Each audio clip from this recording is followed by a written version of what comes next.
دي تحصل لكابتن حسن شحاته وجهازه الفني. هنروح بقى كابتن للتأجيلات دي ونضم معانا صوت ثالث كده ونعرف القرارات اللي بتاخد ليه.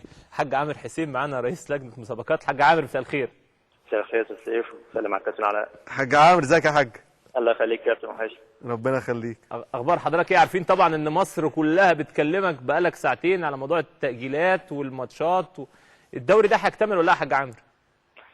والله احنا بنكافح ان هو يكتمل، يعني بنحاول بكل الطرق، فارجو ان الظروف تساعدنا اكتر من كده يعني.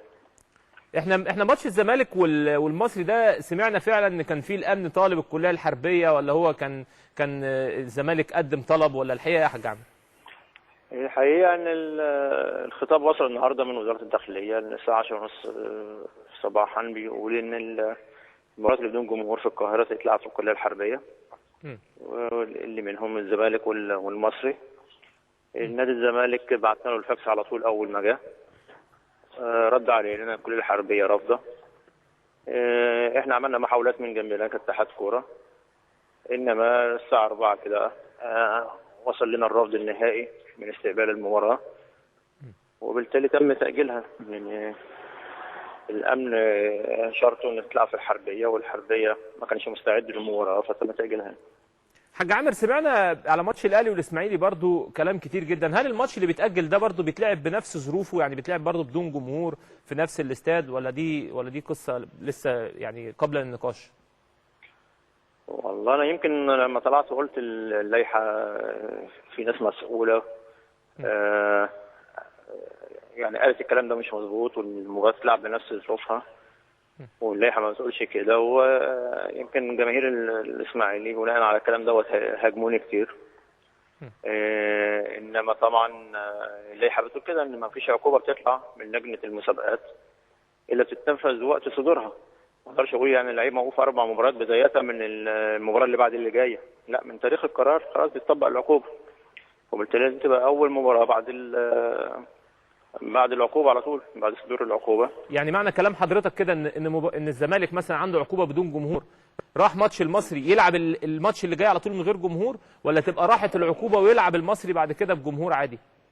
لا، هي اللائحه ان اول مباراه ليه في ملعبه بتبقى هي اللي بدون جمهور. عشان كده تم مجلس الاداره اخذ قرار وطلب مني ان انا تبقى مباراه الاهلي والاسماعيلي تبقى هي الاولى للاهلي، وبالتالي اتعملت اول مباراه للاهلي والاسماعيلي مكان مباراه دجله عشان تبقى اول مباراه برضه، عشان تبقى ماشيه طبقا للائحه يعني. طب والاسماعيلي هل هيرتضي او المصري هيرتضي بوضع زي ده يا حاج عامر؟ يعني هي في نوع برضه من الظلم ليهم، يعني هم كان عندهم لا، ما هو الاسماعيلي هيبقى من غير جمهور. ما يبقى اول مباراه للاهلي في ملعبه. دي اول مباراه المؤجله. هتبقى اول مباراه. طب وحضرتك وتحدد لقاء الزمالك والمصري ولا لسه؟ لا لسه والله، بكره ان شاء الله ندرس بقى الموضوع، لان طبعا الموضوع جه مفاجاه النهارده، دي المباراه بكره، فكانت مفاجاه طبعا بالنسبه لنا كلنا، فبالتالي لازم بكره ان شاء الله ندرس بقى الجدول من جديد، خاصه ان الزمالك عنده مشاكل اكتر من الاهلي، لانه عنده مباراه مؤجله اصلا بتاعت وادي دجله بتاعت الاسبوع الاولاني عشان الحادث الاتوبيسي اللي كان موجود لوادي دجله، وعنده مباراتين في الدور التمهيدي اللي هو الاهلي وانبي مش هيشتركوا في الدور التمهيدي، الزمالك هيشترك في الدور التمهيدي، وبالتالي لازم الجدول يتدرس من جديد يعني. الله يكون في عونك يا حاج عامر، الحقيقه يعني بنتمنى لك التوفيق وبنشكرك، والله يكون في عونك الموسم ده. مشكله حاجه يا كابتن. لا مشكله، لا. وبعدين النقطه اللي وضحها بالنسبه لنادي الزمالك مشكله اكبر، انك مش هتلاقي له ميعاد. يعني النادي الاهلي لقى ميعاد، لكن نادي الزمالك مش هتلاقي له ميعاد لانه داخل تصفيات عشان افريقيا، فعنده ماتشين، فذهاب وعوده ذهاب وعوده. طب هتلاقي له ميعاد فين؟ خصوصا ان هو عنده ماتش كمان متاجل وادي دجله، هيبقى كده مباراه. يعني ربنا طبعا يكون في عونه. يمكن احسن كلمه قلتها